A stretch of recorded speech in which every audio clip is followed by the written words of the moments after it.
Greetings, fellow Whovians. Alright, so, time for the second Doctor's second story, and also the one in which he meets a certain companion that will stay with him for a long time. This is the Highlanders. Following the Battle of Culloden, the British armies triumphed over the rebel forces of Bonnie Prince Charlie.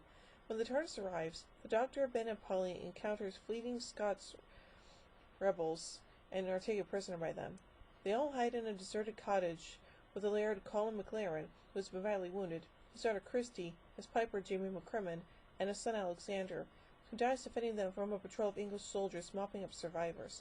The patrol leader, Lieutenant Algernon Fivinch, is an ineffectual fop, but his sergeant is more forceful and takes the Doctor, Jamie, Ben, and the laird to be hanged, while Polly and Christy manage to slip away. The two women end up hiding in a cave and then an animal pit to avoid Lieutenant Flinch, who believes the prince to be one of them, following the rumor that he fled the battlefield as a woman. Eventually, Fivinch finds them, and they use their feminine wiles to entrap him and steal his money. Later at Inverness, the nearest major town to Culloden, they run into him again and use his previous foolishness to blackmail him. Elsewhere on the battlefield, the Royal Commissioner of Prisons, a shitty character named Grey, has embarked on a scheme to enslave any Highlanders still alive and ship them to the colonies. He makes contact with an unscrupulous sea captain named Trask, who agrees to put his ship, the Annabelle, to use in this end. Amongst the prisoners he identifies for sale are the Doctor, Jamie, Ben, and the laird. They are taken to the prison in Inverness with many others, but the Doctor cons his way out of the drenched cell and overpowers Grey and his secretary Perkins in order to make his escape. Grey is freed by Trask, who reports that the transportation plan has begun and arranges for a number of prisoners, including Jamie, Ben, and Laird, to be transferred to the ship. Prisoners work out that they are being sold as slaves, but most accept this fate, believing 7 years indentured labor to be better than the gallows. Only Ben, Jamie, and the Laird, and one of his friends, William McKay, refuse to sign. When Ben attacks Grey, Trask has him thrown into the sea at the end of a rope. Uh-oh. The Doctor meanwhile has adopted the guise of a kitchen mate as well as a German, and uses these identities to move freely around. He's ridden by Polly and Kirsty, and, shortly afterward, Ben, who has swum to safety. The Doctor Willie returns to Grey, having a concocted story about Bonnie Prince Charlie's ring, and him knowing the fugitive prince's whereabouts. Indeed, he names the prince as the piper Jamie. The ruse works, distracting Grey and Trask while the girls free the prisoners from the hold and supply them with arms for an uprising. When Grey and Trask go to examine Jamie in the hold, they are captured by the armed Highlanders and a revolt begins. Trask flees, is wounded and thrown overboard. William McKay takes control of the Annabelle and determines to sail her to freedom in France, happy to accept Perkins as a willing volunteer for his journey, along with Kirsty and her father. The Doctor, Ben, and Polly return to the town, using Grey as a hostage to ensure their safe passage around the area, and are joined by Jamie, who has decided to stay and help them find the TARDIS. The party loses Grey but find Finch, whom they force to help them return to Culloden. Grey reaches the cottage where he first met the Doctor, and brings with him a patrol of soldiers. Finch performs well at service, this way more purposely without blackmail, when he arrests Grey for the transportation scheme. The solicitor has lost the paperwork, thanks to the Doctor, and is unable to prove the legality of his plans.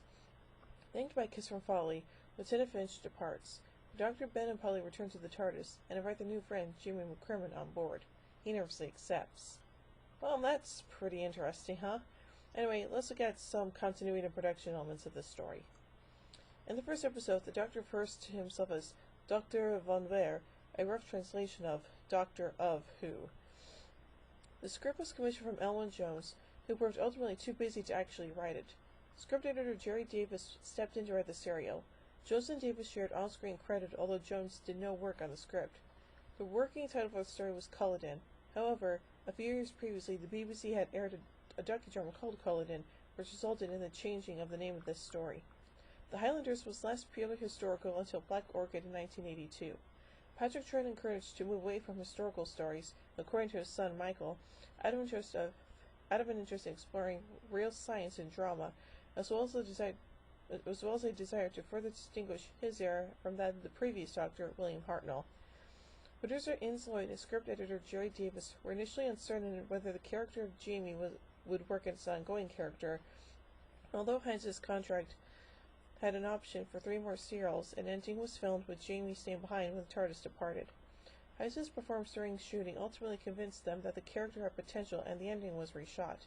His popularity with the public ensured Jamie became a longtime member of the TARDIS crew. While still an actor in the early 60s, the serial's director, David Hugh, had been considered for the role of the First Doctor, but being only 38 years old at the time was deemed too young by the series' original producer, Verity Lambert. The Battle of Culloden scenes, the standing location of Freshman Palms in Surrey, was used. The Highlanders was the first Doctor serial to have its videotapes wiped, which occurred on March 9, 1967, just 2 months after its broadcast. William Dysart later appeared in The Ambassadors of Death. Hannah Gordon provided the voice of the Scotland ship in the Big Finish production version of Shada. Peter Welch was later seen in The Android Invasion. David Garth went on to play the Time Lord in Terror of the Autons. So, a pretty interesting beginning to Jamie's voyage with the Doctor and crew. So, I give the Highlanders 4 sonic screwdrivers out of 5.